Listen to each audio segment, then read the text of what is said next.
محترم ناظرین، السلام علیکم ورحمۃ اللہ وبرکاتہ۔ ماہ رمضان آیا تو میں اپنی غریب بہن کو روز اپنے گھر افطاری پر بلاتا، مگر میری بیوی میری بہن کو دیکھ کر جل جاتی اور اسے غربت کے طعنے دیتی۔ بہن جاتے وقت مجھے شکایات لگا کر جاتی، میں رات بیوی کو ڈنڈوں سے مارتا، وہ پیر پکڑ کر معافی مانگتی کہ اب نہیں کروں گی، مگر پھر ویسے ہی کرتی۔ ایک روز بیوی کی ہڈیاں توڑ کر گھر سے نکال دیا۔ سونے لگا تو بیوی کے بستر پر ایک چیز کو دیکھ کر میرا جسم کانپ اٹھا، کیونکہ بیوی کی ہر سال کی طرح اس سال بھی ماہ رمضان آیا تو میں نے اپنی غریب بہن کو یہی کہا کہ وہ افطاری میرے گھر ہی آ کر کیا کرے گی۔ میری دونوں بہنوں کی شادیاں ہو چکی تھیں، مگر میری ایک بہن کے حالات ٹھیک نہیں تھے اور اس کا گھر بھی ہمارے ہی محلے میں تھا، اس لیے میں اکثر اسے بلا لیا کرتا تھا۔ اور آج میری بہن ہمارے گھر آئی ہوئی تھی اور جس بات کا ڈر تھا وہی ہو گیا تھا۔ میں پچھلے 1 گھنٹے سے اپنی بہن کے شکوے سن رہا تھا۔ وہ روتے ہوئے بار بار میرے سامنے اپنی چھوٹی بیٹی کا چہرہ کر رہی تھی، جس کے گال پر ایک لمبی خرونچ کا نشان تھا۔ وہ روتے ہوئے اپنے آنسو پونچھ کر بولی، دیکھو شاکر میاں، اگر تمہاری بیوی کو میرا یہ آنا پسند نہیں تو مجھے صاف صاف بتا دو، میں یہی سمجھوں گی کہ ماں باپ کے مرنے کے ساتھ ہی میرا میکا بھی مٹی میں دفن ہو گیا ہے۔ تمہاری بیوی نے دیکھو میری بچی کا منہ ہی نوچ ڈالا ہے۔ بڑی بہن کے یہ الفاظ سن کر میں تڑپ گیا تھا۔ آخر مجھ جیسے غیرت مند بھائی کو یہ بھلا کیسے گوارا تھا کہ اس کی بہنیں اس کے گھر سے روتے ہوئے جائیں۔ میں آمنہ باجی سے شرمندہ سا معافی مانگنے لگا کہ یہ آپ کے بھائی کا گھر ہے اور میں نے آپ کو افطاری پر خود بلایا تھا، بس آج دفتر میں کام بہت زیادہ تھا، میں نے دفتر ہی میں روزہ افطار کر لیا تھا، اس لیے مجھے آنے میں دیر ہو گئی تھی۔ مگر اب گھر آ کر اپنی بڑی بہن کے گلے شکوے سن کر میرا سر درد سے پھٹنے لگا تھا۔ بہن کے جاتے ہی میں نے اپنی بیوی کو غصے سے آواز دی، مگر وہ میری کئی آوازوں پر بھی جب باہر نہ نکلی تو میں غصے سے کمرے کی جانب بڑھا۔ شازیہ بستر پر لیٹی سو رہی تھی، اسے پرسکون سوتا دیکھ کر مجھے مزید غصہ آ گیا تھا۔ اس کی وجہ سے میری بہن روتے ہوئے گھر سے چلی گئی تھی۔ میری معصوم بھانجی کا چہرہ اس نے نوچ ڈالا تھا اور خود وہ بستر پر ہر شے سے بے خبر سو رہی تھی۔ میں نے بغیر کچھ بھی سوچے سمجھے اس کے اوپر سے کمبل کو اتارا اور اگلے ہی پل اسے بالوں سے دبوچ کر اٹھا کر بٹھا ڈالا۔ وہ جو نیند میں تھی اس اچانک سے حملے پر اپنا توازن برقرار نہ رکھ سکی اور منہ کے بل فرش پر جا گری تھی۔ اس کے لبوں سے درد سے سسکیاں نکلی تھیں۔ وہ بکھلا کر میرا نام لیتے ہوئے کہنے لگی، کیا ہوا آپ کو؟ شازیہ کا وجود بخار سے تپ رہا تھا، بخار سے آنکھیں بھی لال سرخ ہو رہی تھیں، مگر مجھ پر تو جیسے خون سوار تھا۔ میں اسے بالوں سے پکڑ کر اٹھاتے ہوئے یکے بعد دیگرے اس کے گالوں پر تھپڑ رسید کرنے لگا۔ اس کے ہونٹ تو فرش پر چہرہ لگنے سے پہلے ہی کٹ چکے تھے، اب تو اس کی ناک سے بھی خون بہنے لگا تھا۔ وہ ڈری سہمی ہاتھوں سے اپنا چہرہ چھپاتے ہوئے بولی کہ شاکر، میں نے کیا کر دیا ہے جو آپ مجھے یوں مار پیٹ رہے ہیں؟ مجھے اس کی حالت پہ ذرا رحم نہ آیا، بلکہ اس کی معصومیت پر غصہ آیا۔ پھر جو کچھ بہن نے کہا وہ سب میں نے اسے یاد کروا دیا تو وہ حیران و پریشان رہ گئی، پھر میرے قدموں میں گر کر بیٹھ گئی اور روتے ہوئے بولی، شاکر مجھ سے قسم لے لیں، میں نے جان بوجھ کر کچھ نہیں کیا تھا۔ جب میں افطاری کے لیے کھانا بنا رہی تھی تب آپ کی بھانجی ماچس اٹھا کر میرے کپڑے جلانے کی کوشش کر رہی تھی۔ اگر میں ایک بھی لمحہ ضائع کرتی تو وہ ماچس جلا دیتی۔ میں نے جلدی سے جب اس کے ہاتھ سے ماچس چھینی تب ہی اس کے چہرے پر میرا ناخن غلطی سے لگ گیا تھا۔ بیوی کے منہ سے اعتراف سن کر مجھ پر تو جیسے خون ہی سوار ہو چکا تھا۔ آخر وہ ہوتی کون تھی میری بھانجی کو مارنے والی؟ بہنوں کی اندھی محبت مجھ پر اس قدر حاوی ہو چکی تھی کہ میں نے اپنی بیوی کا وہی ہاتھ پکڑا جس کے ناخن اس نے بڑھا کر رکھے تھے اور پھر اسے گھسیٹ کر کچن میں لے آیا۔ میں نے چولہا جلایا اور بیوی کے لمبے ناخن والا ہاتھ اس آگ پر رکھ دیا تھا۔ وہ درد سے چیخ رہی تھی، مجھ سے رحم رحم کی بھیک مانگ رہی تھی، مگر مجھے اس پر ذرا بھی رحم نہیں آیا تھا۔ ناخنوں کے ساتھ ساتھ اس کی انگلیاں بھی جل چکی تھیں۔ اسے درد سے تڑپتا دیکھ کر جیسے میرے دل میں اندر تک ایک تسکین اتری تھی۔ میں اسے وہیں چھوڑ کر کمرے میں چلا آیا تھا۔ میں نے فوراً اپنی بہن کو فون کیا اور بتایا کہ میں نے بیوی کو اس کے کیے کی سزا دے ڈالی ہے، اور اب وہ دوبارہ آپ کے سامنے ایسا کچھ بھی کرنے کی ہمت نہیں کرے گی۔ میری بہن یہ سن کر خوش ہو گئی تھی اور پھر آخر میں بولی، تم دنیا کے سب سے اچھے بھائی ہو۔ یہ تم جیسے ہی بھائی ہوتے ہیں جو اپنی بہنوں کو ماں باپ کی کمی محسوس نہیں ہونے دیتے۔ بس کبھی بیوی کی باتوں میں مت آ جانا۔ بہن کے الفاظ سن کر میرا سینہ تو جیسے فخر سے چڑا ہو گیا تھا۔ میرے دل میں سکون سا اتر گیا اور میں بستر پر لیٹ کر سو گیا تھا۔ ایک پل میں بھی مجھے اپنی بیوی کا خیال نہیں آیا، جس کا وجود بخار سے تپ رہا تھا، اور میں نے کتنی بے دردی سے اسے اٹھا کر فرش پر پٹخنے کے بعد پھر تھپڑوں کی برسات کرتے ہوئے آخر میں اس کا ہاتھ بھی جلا دیا تھا۔ پوری رات مجھے سسکیوں کی آوازیں آتی رہیں، لیکن میں سویا رہا۔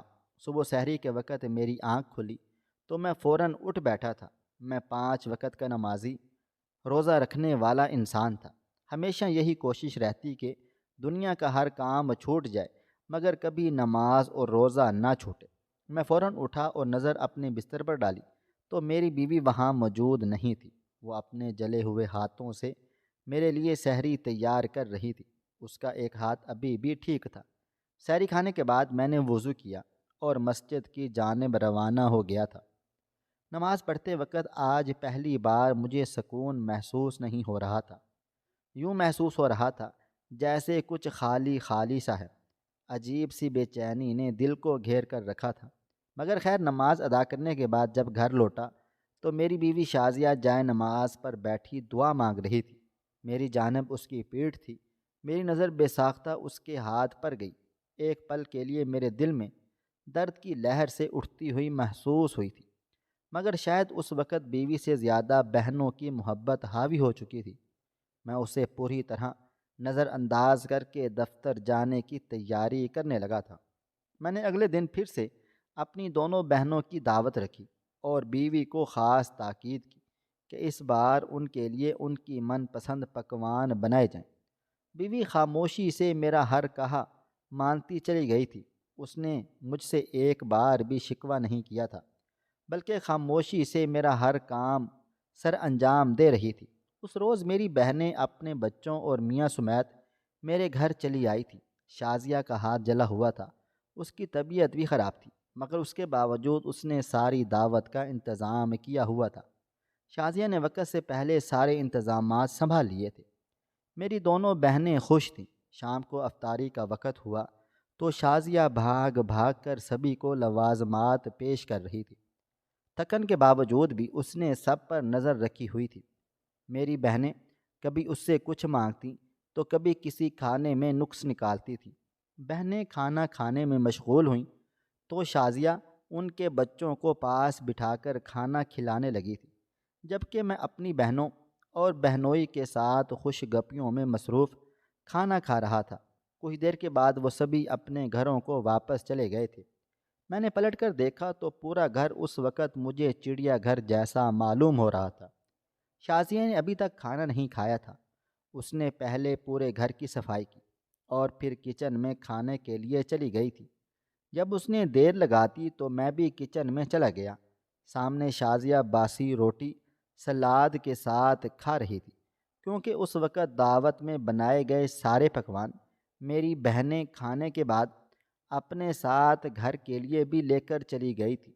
میں نے بیوی سے کہا کہ میں باہر سے کچھ منگوا دیتا ہوں، مگر اس نے فوراً سے اسے منع کر دیا اور سلاد سے باسی روٹی کھا لی تھی۔ مجھے اس دن کے رویے پر شرمندگی سی محسوس ہو رہی تھی۔ جلے ہوئے ہاتھ پر زخم ہو چکے تھے۔ وہ بامشکل نوالہ لے پا رہی تھی۔ اس کی آنکھوں میں نمی تھی اور چہرے پر تکلیف کے آثار نمایاں تھے۔ اس کا چہرہ دیکھ کر میں بے چین سا ہو جاتا تھا، مگر میں اسے سر بھی توبے نہیں چڑھا سکتا تھا۔ کچھ دن سکون سے گزرے اور ایک بار پھر میری دونوں بہنیں بچوں سمیت سارا دن میرے گھر آ کر گزارنے لگی تھیں۔ شازیہ نے ان کے لیے بہترین افطاری کا انتظام کیا ہوا تھا۔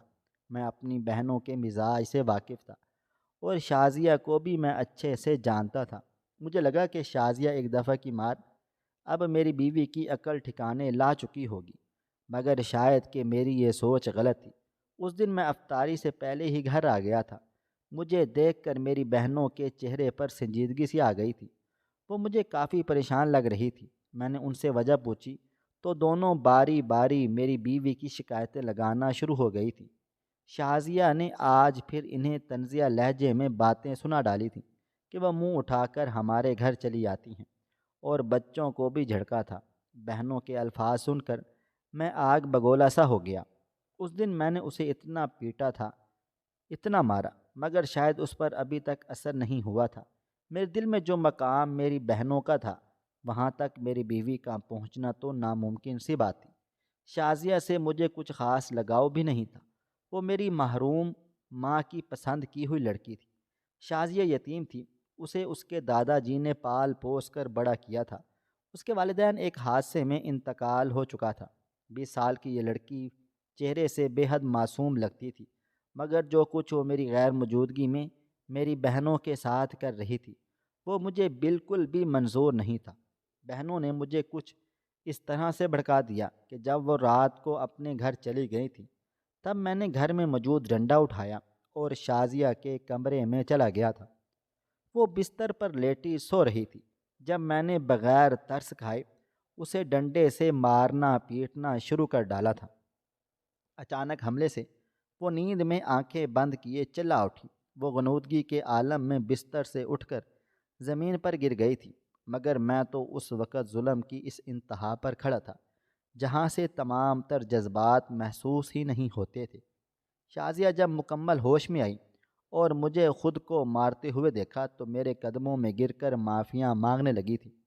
کہنے لگی کہ مت ماریں، اب آئندہ کبھی آپ کی بہنوں کے سامنے بھی نہیں جاؤں گی۔ اسے مار مار کر میرے ہاتھ تھک چکے تھے۔ یوں لگتا تھا جیسے کلائی کی ہڈی کا جوڑ بھی ہل چکا ہے۔ نہ جانے اس نازک وجود کا کیا حال ہوا ہوگا جو مجھ جیسے تندرست مرد کے ہاتھوں پوری قوت سے کئی ڈنڈے اپنے وجود پر برداشت کر چکی تھی۔ اگلے روز بہنوں کو جب پتہ چلا تو وہ مجھے خوشی سے شاباش دینے لگیں۔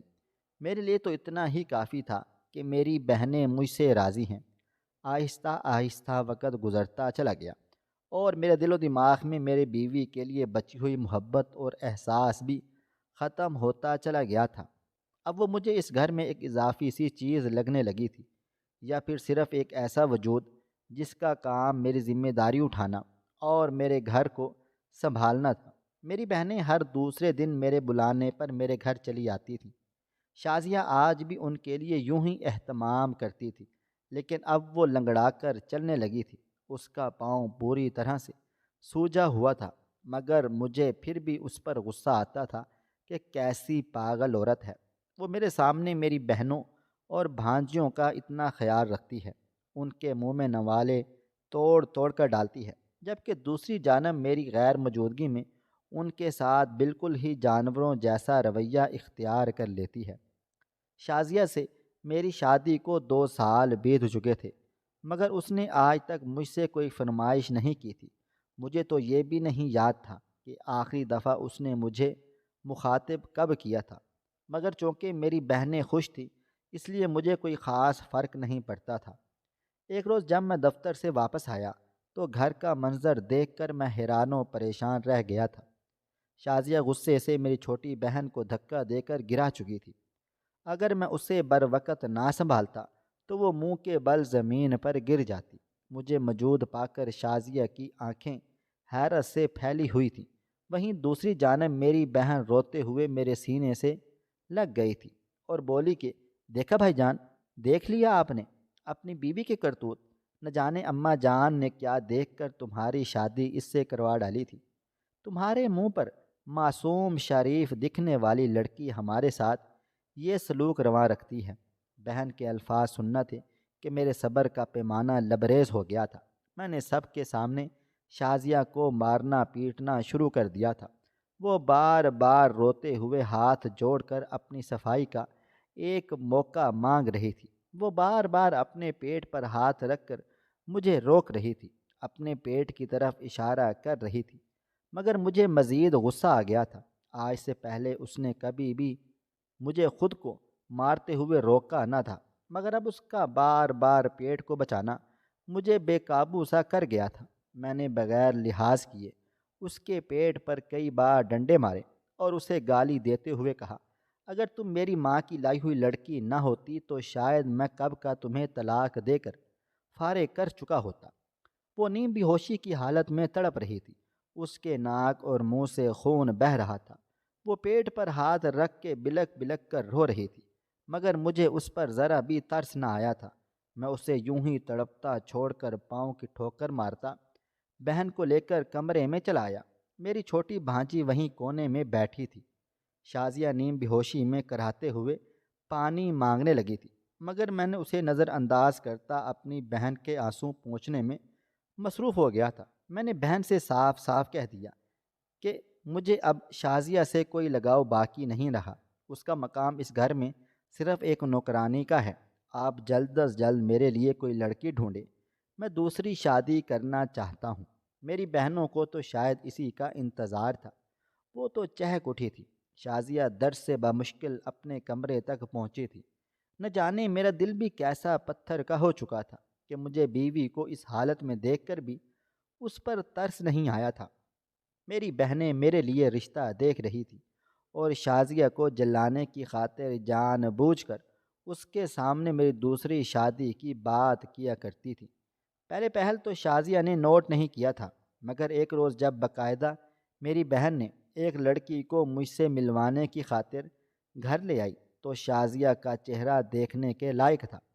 وہ لڑکی میری باجی کی دوست تھی اور انتہائی ماڈرن اور خوبصورت سی لڑکی تھی، مگر اس بات میں کوئی بھی شک نہیں تھا کہ میری بیوی اس سے بھی زیادہ حسین و جمیل ہوا کرتی تھی۔ مگر اب تو مجھے اس کے چہرے کی جانب دیکھنا بھی پسند نہیں تھا۔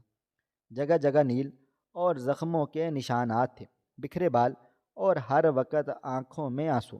یہ سب دیکھ دیکھ کر میرا دل و دماغ خراب ہو چکا تھا۔ میری بڑی بہن شازیہ کے کمرے میں گئی اور پھر اسے میرا رشتہ پکا ہونے کی خبر سنانے لگی تھی۔ اتنا سننا تھا کہ شازیہ بھوکی شیرنی کی مانند بڑی باجی کا گلا پکڑ کر چیختے چلاتے ہوئے بولی کہ خبردار، میں آپ کا ہر ظلم برداشت کر لوں گی، مگر مجھ سے میرے شوہر کو نہیں چھیننے دوں گی۔ شاکر میاں صرف اور صرف میرا ہے، میں اسے کسی اور کا نہیں ہونے دوں گی۔ باجی کا گلا پکڑے دیکھ کر اس پر مجھے اپنی بیوی کے الفاظ اور جذبات نظر نہیں آئے تھے، بلکہ اپنی باجی کے ساتھ اس کی جانے والی بد کلامی اور بدتمیزی نظر آ گئی تھی۔ میں نے اس روز شازیہ کو اتنا مارا کہ میرا اپنا وجود کانپنے لگا تھا۔ اس کا سر کئی بار دیوار سے پٹخا تھا، یہاں تک کہ دیوار بھی اس کے خون سے رنگ گئی تھی۔ میں نے اسے پوری قوت سے اپنے پیروں تلے کچلنے کی کوشش کی تھی۔ اس کی پسلیاں ٹوٹ کر کئی ٹکڑے ہو گئی تھیں۔ اب تو مجھے اس کے درد سے چیخنے چلانے کی آوازیں بھی آنا بند ہو چکی تھیں۔ میری بہنیں تو تبھی اپنے گھروں کو چلی گئی تھی جب میں نے اپنی بیوی کو مارنا پیٹنا شروع کر دیا تھا۔ شازیہ بے ہوش ہو چکی تھی، وہ بے سدھ سی زمین پر پڑی تھی۔ نفرت اس قدر بڑھ چکی تھی کہ اس کے وجود سے اب مجھے گھن آنے لگی تھی۔ آخر اس لڑکی کی اوقات ہی کیا تھی جو یہ میری بہنوں کے گریبان تک آتی۔ میں نے اسے بالوں سے پکڑ کر گھسیٹا اور گھر سے باہر لا کر پھینک دیا تھا۔ غصہ اس قدر شدید تھا کہ سکون کہیں میسر ہی نہ تھا۔ میں نے ٹھنڈے پانی کو دل و دماغ پر ڈالا اور کمرے میں آ کر بستر پر گرتے ہوئے لمبی لمبی سانسیں لینے لگا۔ تبھی میری نظر تکیے کے نیچے سے جھلکتی ہوئی ڈائری پر پڑی۔ میں اٹھ کر بیٹھا اور ڈائری کا پہلا صفحہ کھولا۔ اس پر انتہائی خوبصورت اور دلکش طریقے سے شازیہ شاکر لکھا ہوا تھا۔ میرا دل چاہا کہ میں اس ڈائری کو 100 حصوں میں تقسیم کر ڈالوں۔ میں نے حقارت سے وہ صفحے نکالنا شروع کر دیے تھے۔ اچانک ایک صفحے کی چند سطروں پر میری نظر رکی۔ وہاں لکھا تھا کہ کاش شاکر، آپ مجھے بتانے کا ایک موقع، آج ہماری زندگی کا سب سے انمول دن تھا۔ آپ پاپا بننے والے تھے، مگر جانتے ہیں آپ کی بہن نے پل بھر میں ہماری سب خوشیوں پر پانی پھیر دیا۔ میں نے جب خوشی سے انہیں بتایا کہ میں ماں بننے والی ہوں تو انہوں نے میرے کردار کشی شروع کر ڈالی، مجھے بد کردار کہنا شروع کر دیا۔ ایک عورت سب کچھ برداشت کر سکتی ہے، مگر اپنے معصوم بچے پر گالی برداشت نہیں کر سکتی۔ اور میں بھی نہ کر سکی اور انہیں پہلی بار دھکا دیا تھا۔ مگر شاکر میاں، آپ نے کیا کیا؟ آپ نے تو اپنے ہاتھوں سے اپنی خوشیوں کا قتل کر دیا۔ ہمارے بچے کو دنیا میں آنے سے پہلے ہی مار دیا۔ ڈائری پر لکھے یہ الفاظ پڑھ کر میرا سر چکرا کر رہ گیا تھا۔ یہ بھلا کیسا انکشاف تھا؟ میں ڈائری کے پھاڑے ہوئے باقی صفحات بھی جوڑ جوڑ کر پڑھنے لگا۔ ہر ایک لفظ میں درد تھا، ہر صفحہ مجھے ظالم اور شازیہ کو مظلوم لکھ رہا تھا۔ ہر درد اور ہر ظلم کی وجہ میں ہی تھا، اور مجھے بھڑکانے کے پیچھے صرف اور صرف میری بہنوں کا ہاتھ تھا۔ میں جیسے جیسے میں ڈائری پڑھتا گیا، میری آنکھوں سے مسلسل آنسو نکلتے گئے۔ کئی بار میں نے اس ڈائری کو بند کر کے کھولا تھا۔ میرے جانے کے بعد میری بہنیں گھر آ کر میری بیوی پر حکم چلایا کرتی تھیں۔ وہ یتیم تھی، اس کا کوئی ولی وارث نہیں تھا۔ میری نظروں میں اسے برا بنانے کے لیے ہر حد پار کر چکی تھی۔ مجھ سے مزید کچھ پڑھا نہ گیا اور میں ڈائری کو وہیں بند کر کے پھوٹ پھوٹ کر زاروں قطار رونے لگا تھا۔ شازیہ گھر سے باہر بے ہوش پڑی تھی، مگر مجھ میں ہمت ہی نہ بچی کہ اس تک پہنچتا۔ کمرے سے باہر نکلا تو خون کی بدبو آنے لگی۔ دیواریں اور فرش، ہر طرف تو اس کے وجود سے بہتا خون لگا ہوا تھا۔ میں جانے انجانے میں یہ بھلا کیسا گناہ کر بیٹھا تھا۔ بہنوں کی محبت میں یہ بھی بھول بیٹھا کہ وہ بھی کسی کی بہن بیٹی ہے، اسے بھی تو درد ہوتا ہوگا، تکلیف ہوتی ہوگی۔ لرزتے ہاتھوں سے گیٹ کھولا تو شازیہ یوں ہی بے سدھ سی پڑی تھی۔ میں اسے اٹھا کر گھر لے آیا اور ہوش میں لانے لگا تھا، مگر وہ ہوش میں نہ آئی اور میں اسے فوراً ہسپتال لے کر چلا گیا۔ اسے دیکھتے ہی ڈاکٹر صاحب بولا کہ آپ نے آنے میں بہت دیر کر ڈالی ہے، یہ آدھا گھنٹہ پہلے ہی وفات پا چکی ہیں۔ یہ الفاظ میری زندگی کو ویران کر گئے تھے۔ ایسے کیسے شازیہ جا سکتی تھی؟ آج میرے اندر سے آواز آئی کہ اتنا سب ہونے کے بعد وہ رک بھی تو نہیں سکتی تھی نا۔ میری بہنیں شازیہ کی میت کے پاس بیٹھ کر دھاڑے مار مار کر زاروں قطار رو رہی تھی۔ کچھ دیر کے بعد میں شازیہ کے جنازے کو کندھا دے کر قبرستان تک لے آیا۔ اس کی قبر پر آخری بار لرزتے ہاتھوں سے میں نے مٹی ڈال دی تھی۔ ایک ہی دن میں میری دنیا اجڑ چکی تھی۔ گھر آیا تو بہنیں بیٹھی ہوئی تھیں۔ اسی پل دونوں بہنوں سے اپنے تمام تر رشتے توڑ کر گھر سے نکال دیا، اور وہ تو اب بھی میری بیوی کو برا بھلا کہہ رہی تھی، بس دنیا والوں کے سامنے آنسو بہا رہی تھی۔ وراثت میں ان کا جو حصہ تھا سب کو دے کر لا تعلق سا ہو گیا تھا۔ مجھے ایک پل بھی سکون نہیں ملتا تھا۔ میں پولیس اسٹیشن چلا گیا اور اپنے جرم کا اقرار کر لیا تھا۔ میں نے اپنی بیوی کو مارا ہے۔ عدالت نے مجھے عمر بھر کے لیے قید کی سزا سنا ڈالی تھی۔ آج میں جیل میں قید ہوں۔ جن بہنوں پر جان دیتا تھا وہ صرف مجھ سے ایک بار ملنے کو آئی ہوئی تھیں، اور اب 6 ماہ گزر گئے تھے، کسی نے مجھے یاد بھی نہیں کیا تھا۔ اس وقت بھی شازیہ کی ڈائری میرے سامنے پڑی ہے، جس کے ہر صفحے کے آخر میں اس نے لکھا تھا کہ شاکر صاحب، میری محبت بڑی خاموش ہے۔ مجھے اس وقت کا شدت سے انتظار رہے گا جب آپ میری خاموش محبت کو سمجھیں گے، میرا اعتبار کریں گے۔ بس اب مجھے اس وقت سے خوف آتا ہے جب روز محشر مجھ سے شازیہ کے بارے میں حساب کتاب لیا جائے گا۔ محترم ناظرین، آپ کو ہماری آج کی کہانی کیسی لگی؟ کمنٹ باکس میں اپنی رائے کا اظہار ضرور کیجیے گا۔ خواہش صرف اتنی ہے کہ کچھ الفاظ لکھوں جس سے کوئی گمراہی کے راستے پہ جاتے جاتے رک جائے، اور نہ بھی رکے تو سوچ میں ضرور پڑ جائے۔ پیارے دوستو، امید کرتا ہوں کہ آپ کو یہ ہماری کہانی پسند آئی ہوگی۔ کہانی پسند آئی ہو تو ویڈیو کو لائک کریں، کومنٹس کریں، شیئر کرنا بالکل بھی نہ بھولیں، اور ہاں، اگر آپ لوگ اس چینل پر نئے ہیں تو اس چینل کو سبسکرائب ضرور کر لیجئے گا اور نوٹیفیکیشن کو ضرور دبا دیجئے گا تاکہ آنے والی کہانی سب سے پہلے آپ کو مل سکے۔ ملتے ہیں کل ایک نئی اور دلچسپ کہانی کے ساتھ۔ تب تک اپنا ڈھیر سارا خیال رکھیے گا۔ اللہ حافظ۔